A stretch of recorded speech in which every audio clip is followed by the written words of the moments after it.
ભરૂચના નર્મદા પાર્ક ખાતે આગામી ન્યૂ યર નિમિત્તે યોજાનાર એક ભવ્ય પાર્ટીને લઈ વિવાદ સર્જાયો છે. વિશ્વ હિન્દુ પરિષદ અને બજરંગ દળ ભરૂચ જિલ્લા દ્વારા આ કાર્યક્રમનો સખત વિરોધ કરવામાં આવ્યો છે.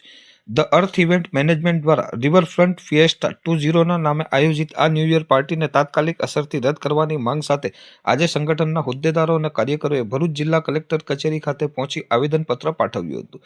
સોશિયલ મીડિયા અને વિવિધ પ્રચાર માધ્યમો દ્વારા આ કાર્યક્રમની જાહેરાતો પ્રસારિત કરવામાં આવતા જ હિન્દુ સંગઠનોએ આક્રમક વલણ અપનાવ્યું છે. આવેદનપત્રમાં ગંભીર આક્ષેપો કરતા જણાવ્યું છે કે આ પ્રકારના આયોજનોથી જાહેર શાંતિ જોખમાઈ શકે છે અને લોકોની ધાર્મિક ભાવનાઓ દુભાઈ શકે છે. સંગઠને આક્ષેપ કર્યો છે કે સરકારી સ્થળનો દુરુપયોગ કરવામાં આવી રહ્યો છે અને આ ઇવેન્ટ પાછળ ધર્માંતરણને પ્રોત્સાહન આપવા જેવી પ્રવૃત્તિઓ તેમજ ધર્મ પ્રચારના છુપા એજન્ડા હોઈ શકે છે. આ ઉપરાંત કાર્યક્રમ માટે એકત્રિત કરવામાં આવતા ફંડના સ્ત્રોત અને તેમાં થતી સંભવિત કરચોરીની પણ તટસ્થ તપાસ કરવામાં આવે તેવી માંગણી કરવામાં આવી છે.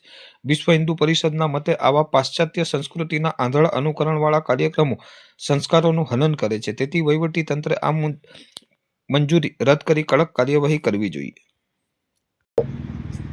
જય શ્રી રામ. હું ધનંજય કુમાર કલ્યાણભાઈ પટેલ, ભરૂચ જિલ્લા ધર્મ પ્રસાર પ્રમુખ, વિશ્વ હિન્દુ પરિષદ.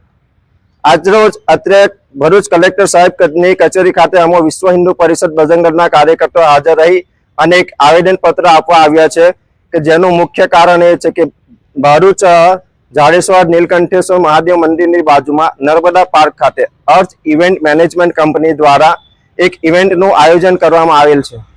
એ ઇવેન્ટનું આયોજનનો મુખ્ય હેતુ માત્ર અને માત્ર ધર્માંતરણ જ છે એવું સાબિત થઈ રહેલ છે. કારણ કે એ ઇવેન્ટની તારીખ છે 31 ડિસેમ્બર કે જે ખ્રિસ્તીઓનું નવું વર્ષ શરૂ થશે 1 જાન્યુઆરીથી. તો એ વર્ષ અંતના ભાગમાં થઈ રહેલ છે.